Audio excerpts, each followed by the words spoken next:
and John P. I have those. Great. I issued an affidavit in this case that says, look, I didn't get them at all. Those certain documents that I wrote an affidavit to, they did not provide any affidavit to the contrary or any proof that they sent it to me, any copies, none of that. So that issue, in light of the other credibility issues that we've seen right here, that issue must fall in favor of the petitioner. Not once can the defendant show where I've misstated anything, but I can show where they have. So that issue, on any credibility issues, that has to fall to the petitioner. Next. Yes. Item I. The petitioner had sought declaratory judgment that the failure to provide copies of any and all correspondence with elected officials would violate RSA 91A. Now, this is a distinction with a difference. Yes, I did get the documents, okay? But again, it was the Attorney General's response that is sanctionable, because the response was, well, we'll consider it. No. The response should be, we'll get it to you as soon as we can, because there's no reason why I can't have it. And it's a minor distinction, but it's an important one, because again, the fulcrum has to come down in favor of disclosure, and that response to me indicates that there's some wiggle room there not to provide it. There is none. The investigation was closed, and they had no basis for hemming and hawing on that matter. All right. Thank you, sir. Next. Same issue on J. That was the request for all the emails to and from the office with the names Lico, Kenny, or Bruce McKay on them. The same issue there. And again, it's unfortunate that the defendant has, in many ways, helped sink her own ship. Because again, she has a designee on that panel that was supposed to address this. And they never did. So we're involved in litigation. And the people of Franconia asked this court to respectfully decide in favor of KingCast. There's no question about that. K. Declaratory judgment that New Hampshire AAG Jeffrey Stralzin intentionally or recklessly misrepresented the facts. I think the record's pretty clear about what Attorney Stralzin told the petitioner with respect to why there were not certain recorded statements. And I won't read it into the record right now. Well, actually, yes, I will. He said, the reason why there were only 6 audio CDs is because, quote, some interviews were not audio recorded and are memorialized in report form, which is why the number of actual interviews exceeds the number of audio CDs available. Okay. This, he tells me, weeks after the investigation was commenced. All right. So I started thinking about this. I know already that there are more reports because people in the Franconia Collective are sending me emails. And I'm thinking, here's the man who's the section chief of homicide. How can he not know this? Did he miss it like everything else they missed? I don't know.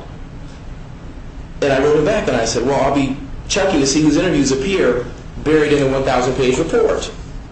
And this scenario goes on. But the key here is that this all started way back on the 24th and 25th of June. And I wrote in next and I said, look, I want the audio of Sam Stevenson, Chuck Herbert, or Connie McKenzie, because I knew they had been audio taped. And then after that, that is when the defendant picks up the story and says, oh, well, on the 29th of June, Attorney Stralzin wrote you and said you could have whatever you want. But that's after I wrote them this email. Dear Attorneys Ayotte and Stralzin, if by close of business tomorrow, 28 June 2007, you fail to make available an audio copy of each and every one who was audio interviewed in this case, or provide some plausible reason why they cannot be provided, I may take legal action to obtain and to recover them. Also, I need a list of names from you in this email today of each and every person who was digitally recorded, as was Charles Herbert, or recorded by any means. Are we clear, I ask? You have so this. basically your position, Mr. King, on that issue is you were given incorrect information which you've characterized as intentional and reckless misrepresentations. That's basically your position there? Oh, absolutely. And the fact that, again, that I got the reports eventually does not allow them to escape liability for this case. as I noted before in some of the related case law, just the fact that I got it later, it's a matter of the kabuki dance again, Your Honor. What do I have to do to get it? You know, then we go back to Truitt versus Department of State and Keene versus NASA. I understand your point there. Thank you. It goes to the issue of sanctions. Oh, and that too. Okay. Absolutely. All right. Which, continuing on, actually goes into the next issue, which is the protocol issue. I think... This is the bait stamp issue? Oh, no, that's next. I'm sorry. I'm skipping ahead. Sorry. Yes, the bait stamp issue. Yeah, it kind of ties in with Hawkins as well. I find it hard to believe, having been an AAG, my secretary knew when I got everything in my office. You know, that's her job. And here we have the situation where they want to tell me that they can't tell the public when they receive certain documents. I find that hard to believe. So I'll leave it up to the court to decide. Okay.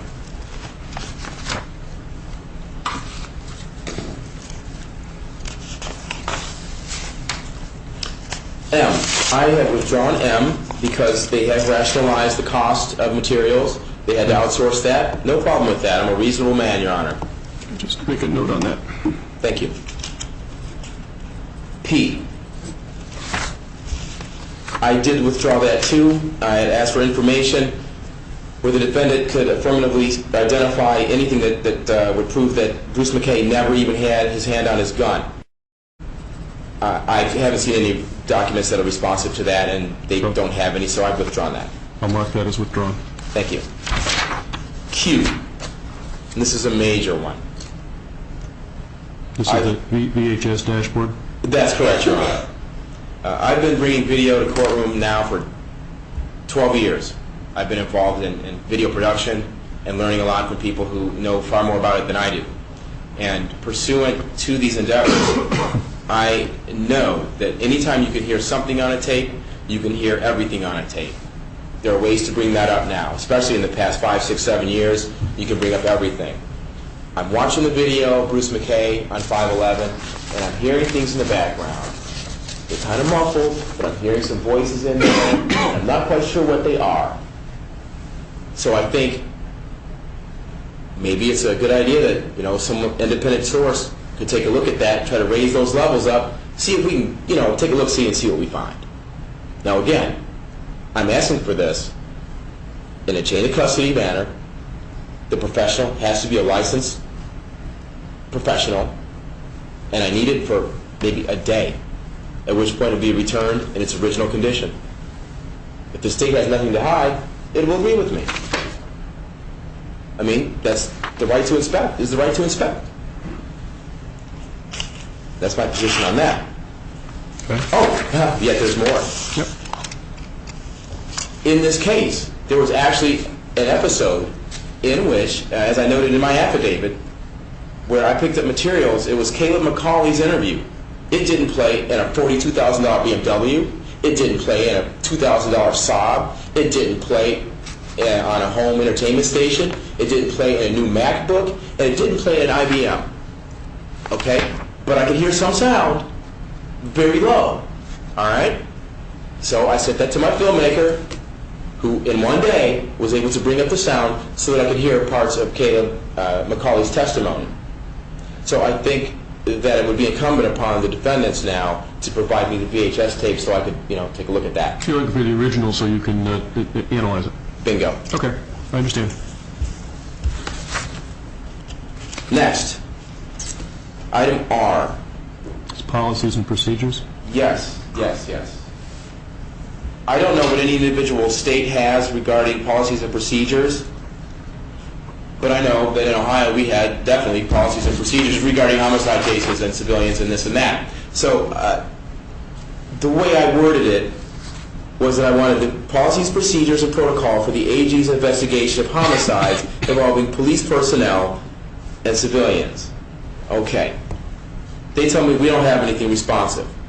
Then, on the eve of trial, like maybe a month ago, I get this officer deadly force investigation protocol, which is clearly responsive to what I'd asked for. And within that protocol,